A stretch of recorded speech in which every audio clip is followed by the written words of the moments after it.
Hola Alberto, muy buenos días, ¿cómo estás? Hola Pacho, buenos días a tu auditorio. ¿Qué tal? Pues bueno, es momento de hablar de los temas electorales. Ya habíamos platicado hace un par de semanas justo el tema de cómo eh, los casos de prisiones estaban también siendo evaluados con base en el COVID, ¿no? Si pues, tienen que salir de la cárcel o no y demás. Y ante estos temas de derecho penal, también se cruza con derecho electoral. ¿Cómo va ese tema? Es correcto, Pancho. Como lo señalas, hace unas semanas se aprobó una ley de amnistía en la que, pues bueno, con motivo de la pandemia del COVID, se emite una ley para pues dar amnistía a personas que están privadas de la libertad por algunos delitos menores. Por ejemplo, el caso del aborto, el caso de robo simple sin violencia, o en el caso de sedición, se aprueba esta ley, pues para apoyar un poco o mermar la sobrepoblación que tenemos en los centros penitenciarios. Un tema que va también a generar polémica seguramente el siguiente año es el tema de el derecho del voto de las personas que se encuentran en prisión. Sobre este tema, ya en ocasiones anteriores, algunos ciudadanos que estaban reclusos en centros penitenciarios acudían a tribunales pues para solicitar que se les permitiera votar en alguna de las elecciones. Hubo algunas interpretaciones de la Corte en las que poco a poco se decantaba pues este derecho a la luz de la nueva forma de ver los derechos humanos, en particular respecto al tema de presunción de inocencia. A ver, Alberto, Podríamos... justamente para poner un poquito en contexto, aquellas personas que están en la cárcel no pueden votar, pero la historia es que, pues no porque estés en la cárcel quiere decir que ya te sentenciaron, que ese es uno de los problemas que tenemos en acceso a la justicia, ¿no? Entonces la historia es que aquellas personas que no han recibido una sentencia, pues técnicamente no tendrían que estar siendo vulnerados sus derechos políticos, ¿cierto? Tienes toda la razón. Se estima que en México hay 180,000 personas en prisión, de las cuales 55,000 de ellas no han sido sentenciadas. Es decir, ¡Wow! Por favor, ¿podemos repetir esa cifra? ¿Podemos repetirla? 55,000 de las 180,000 que están en prisión actualmente no han sido sentenciadas. Justamente quien acude al Tribunal Electoral para pedir, solicitar el voto, era una indígena tzotzil que tenía 16 años en prisión sin obtener una sentencia. Estamos hablando de que a ella le imputan cargos desde 2002 y en 2018 que solicita votar en la elección presidencial, aún esa fecha no tenía una sentencia condenatoria. ¡Qué horror! Eh, entonces, digamos que el Tribunal Electoral, al analizar su caso, lo que dice es, bueno, la Constitución señala que se suspenden los derechos del ciudadano cuando cometes algún tipo de delito, pero esta suspensión no es desde que entras a prisión, porque existe el principio de presunción de inocencia que implica que hasta que no te sentencies, tú no eres culpable de ese delito. Entonces, la Corte ya había analizado este tema y lo que había dicho anteriormente es, bueno, sí tienen el derecho los que no han sido sentenciados, sin embargo, hay una imposibilidad técnica de instalar casillas al interior de los penales. Entonces, aun cuando tienen ese derecho, pues no procede ejercerlo. Me parece que esta nueva A sentencia... ver, aquí quisiera hacer un breve paréntesis. O sea, el sistema judicial dijo, sí, en efecto, deberías de tener derecho a votar porque no te hemos quitado tus derechos políticos, pero técnicamente no puedo hacerte efectivo ese derecho. Eso ya es complicado, ¿no? También en términos teóricos y de acceso a los derechos, ¿no? Exactamente, justamente lo que resuelve ahora el Tribunal Electoral es, a ver, si tú tienes un derecho, no puedes argumentar una imposibilidad técnica para garantizar ese derecho. Es decir, no puedes decir que porque se dificulta la instalación de casillas al interior de un penal, estas 55,000 personas no van a poder votar.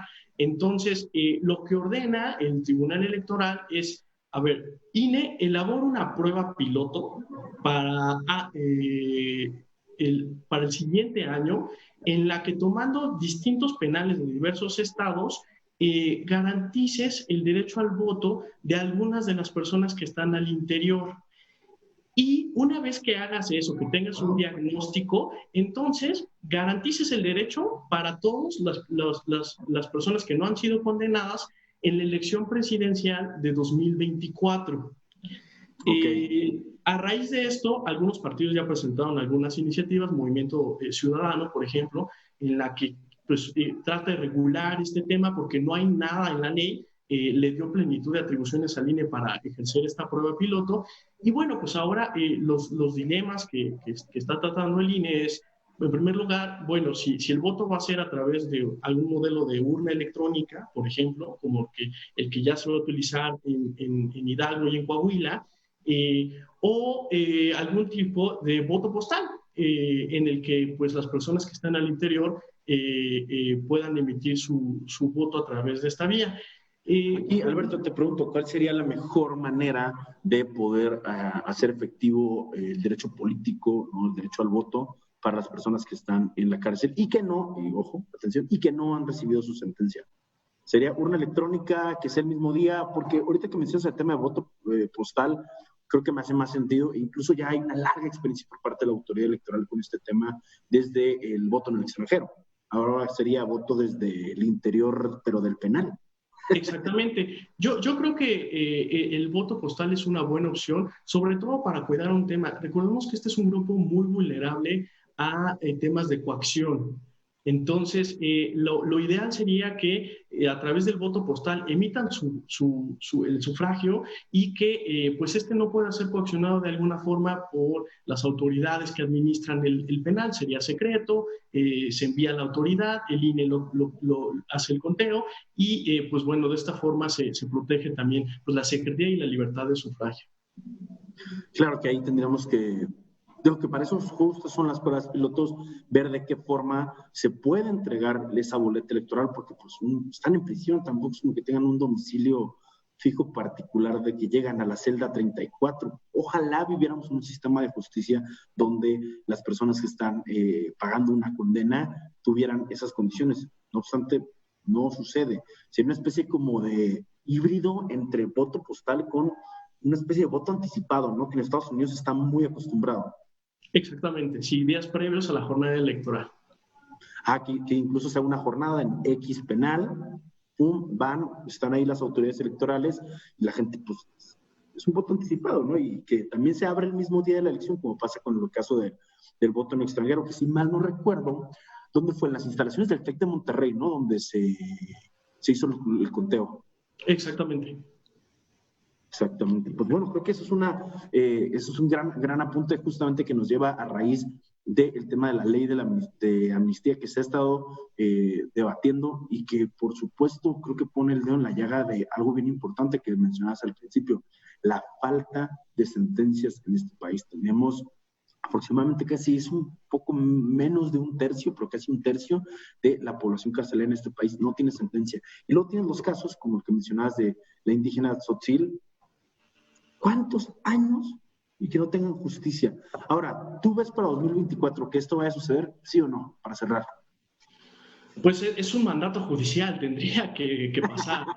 Entonces, lo ideal, y también hay que ser francos... Sí, pero bueno, tú y yo sabemos que del mandato judicial a la realidad, luego se hacen bolas y se inventan X, Y, Z, relojes legislativos o lo que gustes y mandes, pero ¿tú crees que haya un clima político donde digan, ¿saben qué? Vamos a hacerlo por el bien de todos?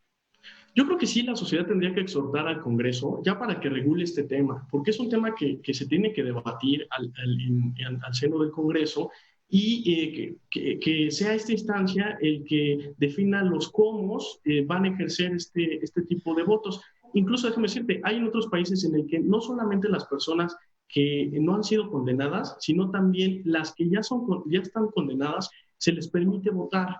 Entonces, esta disposición data de 1917, es algo que no se ha actualizado y que creo que es buen momento para que el Congreso ya tome cartas en el asunto. Creo que ese ya es un segundo debate, pero también muy interesante respecto a aquellas personas que están en la cárcel, pues, qué tipo de derechos políticos pierden, no, y si el voto es uno de ellos, ¿no? Así es. Perfecto. Alberto, pues muchísimas gracias por el análisis de esta semana. Te mando un fuerte abrazo a distancia. Estamos en contacto. Igualmente un abrazo, Pancho.